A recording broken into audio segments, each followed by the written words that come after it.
Рудниците ќе го вадат истокот од криза. Перспективно, рударството може да стане носечка стопанска гранка во регионот.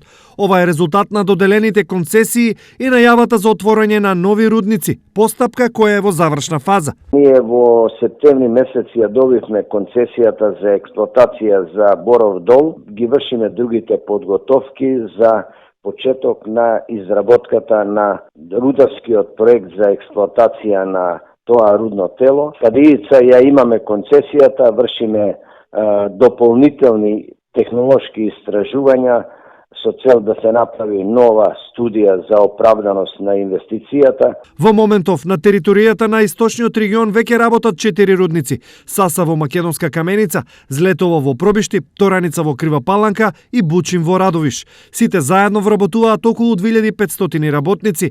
Годишното производство на олово-цинкова руда е околу 900.000 тони, додека ископаното количество на бакар е близу 8.000 тони.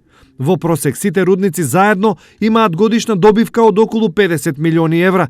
Се во ова, рударството го прави атрактивно, па се поголем број студенти иднината ја гледаат во овој сектор. На Угада постои факултетот за природни и технички науки.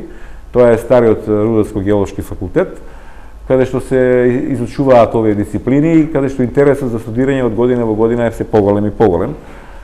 Баш како последица на тоа што има се повеќе и повеќе странски компании кои влегуваат во државата во аспект на истражување и експлоатација на минерални сировини. Зад себе рударите имаат тешка година. Цената на металите беше исклучително ниска, особено на бакарот кој се продаваше за само $5.000 за тон. Сепак, од Рударската асоциација се оптимисти дека деновите на искушенија поминаа и од догодина очекуваат зголемување на цените и пораст на производството.